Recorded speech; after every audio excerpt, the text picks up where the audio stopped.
Please sit down. Honorable Vice President Jejomar Binay, His Eminence Gaudencio Cardinal Rosales, His Excellency Edward Joseph Adams, Mayor Alfredo Lim, Mrs. Nina Colden Solars, Archbishop Socrates Villegas, Dr. Ramon Sin and other relatives of the late Cardinal Sin, former Vice President Chufisto Gingona, Congressman Amado Bagatsing, Commissioners of the EDSA People Power Commission, Secretary Armin Luistro, Secretary Babe Singson, Chairman Sixto Brillantes, our bishops, clergies, and other religious leaders,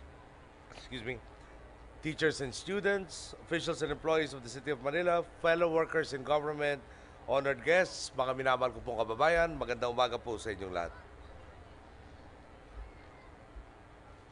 Hinihirang po natin sa araw na ito ang kadakilaan ni Jaime Cardinal Sin.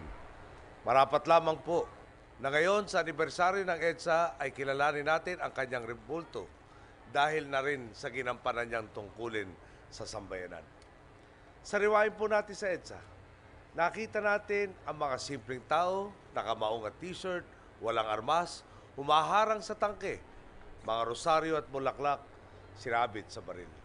Mga madre at pare, nakaluhod at nagdarasal, pinigil ang mga truck na puno ng armadong di umano'y loyalista.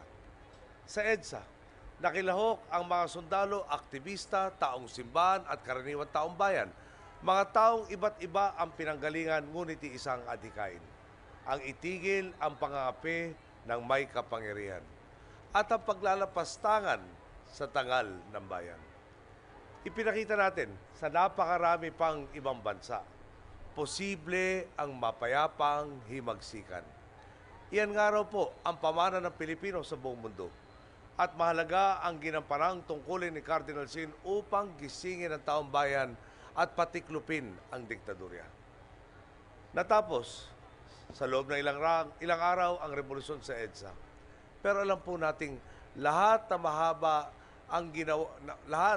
ay mahaba ang ginawang paglalakbay ng pambansang konsensya. Noong Pebrero ng 1,986,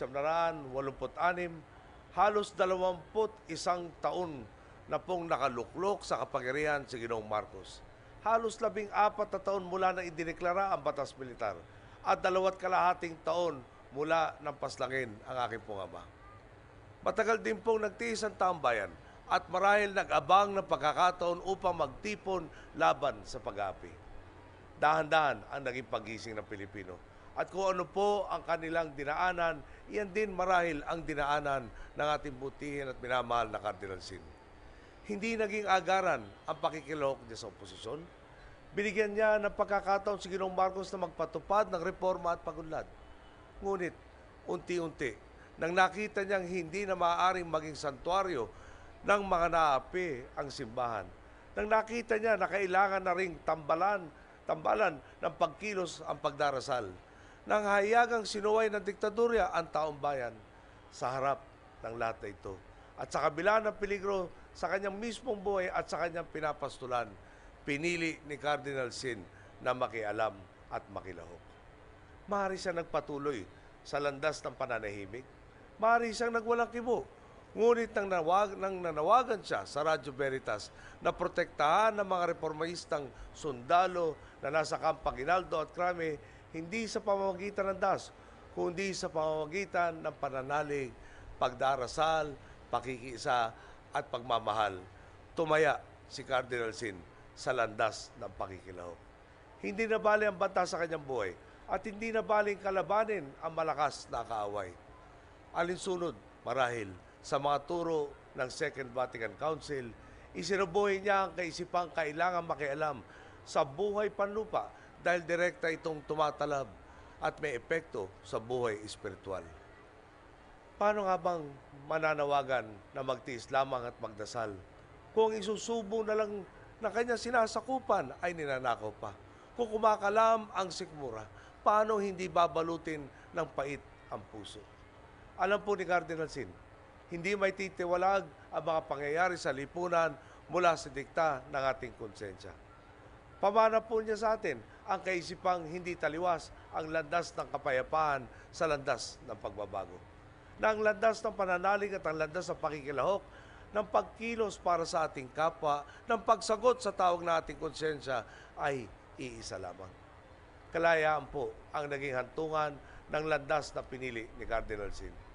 Kalayaan na ating pinaghahawakan, ipinagdiriwang at lalong pinatitingkad ngayong anibersaryo ng EDSA.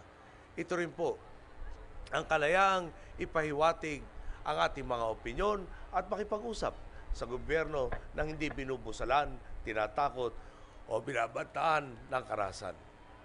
Kalayaang makipagdiskurso nang hindi isinusumpa. Bagkus ay may tiwala sa kabilang panig. Buo po ang aking pananalig na ang diwa ng pakikipagtulungan ay hindi kailanman malulunod sa ingay ng mga gustong makipagbangayan lamang. At kahit pabaminsan ay hindi nagkakatugma ang ating mga pananaw. Alam kong gaya nung nangyari sa EDSA, nagkakaisa tayo sa ating layunin, sa bansang malaya sa kahirapan at patuloy na naglalakbay sa tuwid na landas tungo sa pagbabago at patas na pagunlad. Iyan po sana ang maging pamana natin sa mga susunod na henerasyon ng Pilipino. At hayaan niyo pong idiin ko lang. Tayo po'y nagkaroon ng mapayapang himagsikan. Ako po'y nagkaroon at sa kasalukuyan, meron po ako isang security na kabilang doon sa mga Marines na ipinadala sa EDSA. Ikinukwento po niya sa akin na siya, 10 na kanyang mga kasamahan ay tinakot. Sinabi sa harapan daw po na nagkalat ang sangkaterbang Alex Bocayao Brigade. Karamihan po na kanyang mga pinangungunahan ay hindi pa ho ganap na Marines nung panahon na yun. Trainee pa lang po sila.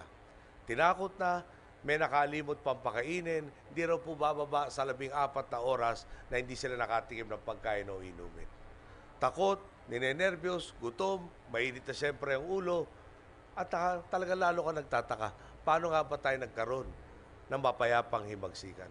Siguro po, kung ang mga nanguna ng revolusyon na yun ay puro kapusukan ng dibdib lang ang pinairal, hindi po naging mapayapa yan.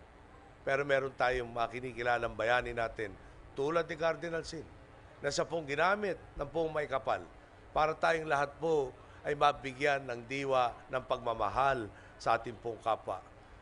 Revolusyon at pagbabago nagmula sa pagmamahalan, talaga naman po nagkaresulta ng mapayapang pagbabago.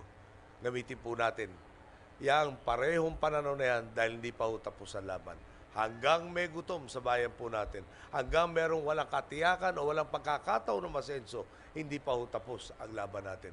Pagtulungan po natin to at talagang sigurado na ang tagumpay. Magandang umaga po. Maraming salamat sa lahat. Sir, may po